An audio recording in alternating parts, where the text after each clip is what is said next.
હાલો friends, આજે આપણે બનાવીશું પાસ્તાની રેસીપી. તેના માટે આપણે 250 ગ્રામ જેટલા પાસ્તા લીધા છે. સૌથી પહેલાં તો પાસ્તાને આપણે બાફવાના છે. તો તેના માટે આપણે એક તપેલામાં પાણીને પણ ગરમ કરવા માટે રાખી દીધું હતું અને પાણી પણ આપણું સારી રીતે ગરમ થઈ ગયું છે. હવે તેમાં આપણે પાસ્તાને નાખી દઈએ. પાસ્તાને આપણે પાણીની સાથે સારી રીતે મિક્સ કરી દેવાના છે. પાસ્તા તમે તમારા પ્રમાણે વધારે કે ઓછા પણ કરી શકો. પાસ્તાને આપણે પાણી સાથે સારી રીતે મિક્સ કરી દીધા છે. હવે તેની ઉપર આપણે ઢાંકણ ઢાંકી દઈશું અને પાસ્તાને આપણે 5 થી 6 મિનિટ સુધી બફાવા દઈશું. પાસ્તાને બફાતા 5 થી 6 મિનિટ થઈ ગઈ છે. ત્યાર પછી પાસ્તાને આપણે સેટ કરી લેવાના. 5 થી 6 મિનિટ પછી પાસ્તાને તમે જોઈ શકો છો કે પાસ્તા આપણા સારી રીતે બફાઈ ગયા છે. હવે તેમાંથી આપણે 1 ચમચી જેટલું પાણી છે તેને વાટકામાં લઈ લેશું. આ પાણીનો યુઝ ક્યાં કરવાનો છે હું તમને આગળ વિડીયોમાં બતાવીશ. તો આ રીતે 1 ચમચી પાણી આપણે અલગથી લઈ લેવાનું. ગેસની ફ્લેમને બંધ કરી દઈએ. હવે પાસ્તાને આપણે એક ગળણીમાં ગાળી લેશું. પાસ્તાને ગાળવા માટે આપણે આ રીતે ગળણી લઈ લીધી છે. તેને કોઈ પણ તપેલું હોય તેની ઉપર રાખી દેવાની. હવે તેમાં આપણે પાસ્તાને નાખી દઈએ,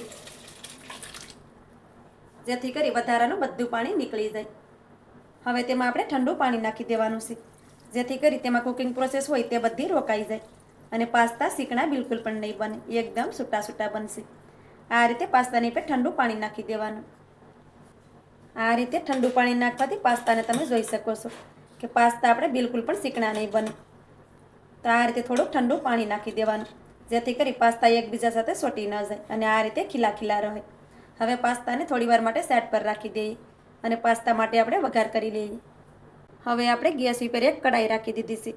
તેમાં આપણે 1.5 પાવડું ભરી અને તેલ નાખી દઈશું. પાસ્તામાં આપણે વધારે તેલનો ઉપયોગ નથી કરવાનો. આ પાસ્તાને આપણે ખૂબ જ ઓછા તેલમાં બનાવી અને રેડી કરવાના છે. પાસ્તામાં તેલ વધી જશે તો પાસ્તા ખાવામાં સારા નથી લાગતા. તેલને આપણે સારી રીતે ગરમ થવા દઈએ. તેલ આપણું સારી રીતે ગરમ થઈ ગયું છે. હવે તેમાં થોડુંક આપણે જીરું નાખી દઈએ. તેની સાથે થોડાક આપણે લીલા મરચાંના ટુકડા નાખી દઈએ. તો અહીંયા આપણે જીરું અને મરચાં સારી રીતે સતળાઈ ગયા છે. હવે તેમાં આપણે ડુંગળી નાખી દઈએ. યા ડુંગળીને મેં નાના ટુકડામાં સુધારીને લીધી છે.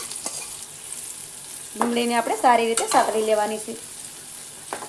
ડુંગળીને આપણે સારી રીતે સાતળી લીધી છે. એક ટમેટાને મેં નાના ટુકડામાં સુધારીને લીધું છે, તો તેમાં તેને નાખી દઈએ. હવે તેમાં આપણે કેપ્સિકમના ટુકડા નાખી દઈએ. તો અડધા કેપ્સિકમને આપણે આ રીતે લાંબી સાઈઝમાં સુધારીને લીધું છે, તો તેને પણ નાખી દઈએ. હવે તેમાં આપણે સ્વાદ પ્રમાણે મીઠું નાખી દેવાનું છે. થોડીક આપણે હળદર નાખી દઈએ. બધી વસ્તુને સારી રીતે મિક્સ કરી દઈએ.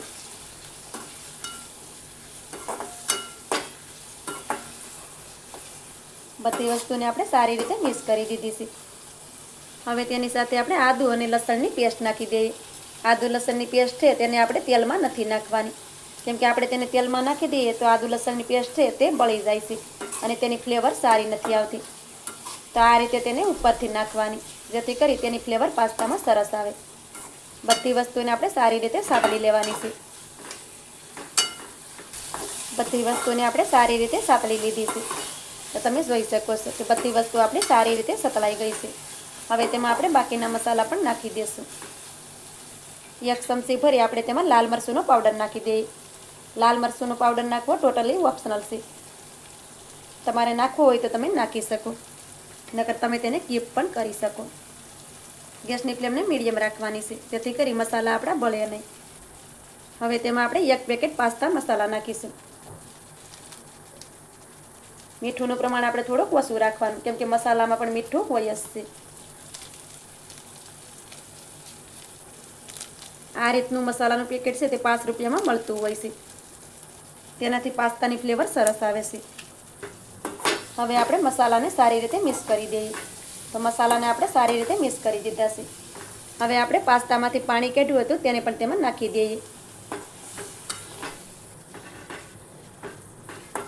હવે આપણે મસાલાને સારી રીતે પાકવા દેવાના છે, જેથી કરી મસાલા આપણે સારી રીતે પાકી જાય. ગેસની ફ્લેમને ધીમી રાખીશું, જેથી કરી મસાલા આપણા બળે નહીં. મસાલાને આપણે 2 મિનિટ સુધી પાકવા દીધા છે અને મસાલાને તમે જોઈ શકો છો કે મસાલાની ઉપરથી તેલ પણ છૂટું પડી ગયું છે. મસાલા આપણે સારી રીતે પાકી ગયા છે. હવે તેમાં આપણે પાસ્તાને નાખી દઈએ.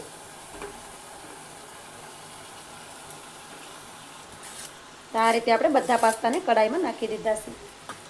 પાસ્તાને આપણે મસાલાની સાથે સારી રીતે મિક્સ કરી દેવાના છે.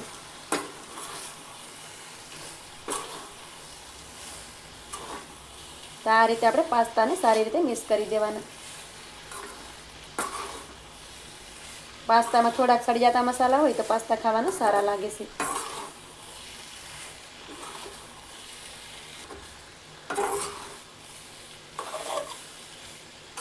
ગેસની ફ્લેમને આપણે ધીમી કરી દેવાની, જેથી કરી મસાલા આપણા તળિયે બેસી ન જાય.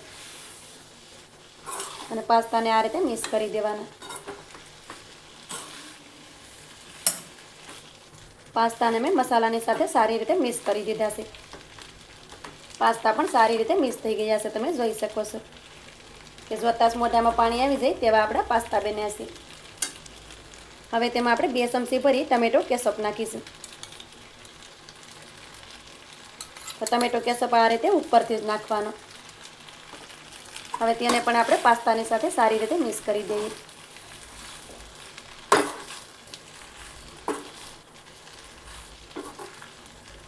પાસ્તામાં થોડોક એવો ટમેટો કેચઅપ નાખવાથી પાસ્તા ખાવામાં એકદમ ટેસ્ટી લાગે છે. તો ટમેટા કેચઅપને પણ આપણે સારી રીતે મિક્સ કરી દીધો છે. તમે જોઈ શકો છો કે આપણે ટેસ્ટી અને ખીલા ખીલા પાસ્તા બનીને રેડી થઈ ગયા છે. આ પાસ્તા છે તે બાળકોના ખૂબ જ ફેવરિટ હોય છે. ગેસની ફ્લેમને બંધ કરી દઈએ. ઉપરથી આપણે થોડાક લીલા ધાણા નાખી દઈએ. તેને પણ આપણે સારી રીતે મિક્સ કરી દઈએ. તો જોતાં જ મોઢામાં પાણી આવી જાય તેવા આપણા પાસ્તા બની અને રેડી થઈ ગયા છે. અને પાસ્તા પણ આપણા એકદમ ખીલા ખીલા બન્યા છે. તો મારી આજની રેસીપી તમને સારી લાગી હોય તો લાઈક કરી કોમેન્ટ કરી દેજો. ચેનલ પર નવા હોય તો ચેનલને સબસ્ક્રાઈબ કરવાનું ભૂલતા નહીં. તો મળીએ એક આવી જ નવી રેસીપીની સાથે. ત્યાં સુધી બધાને જય માતાજી.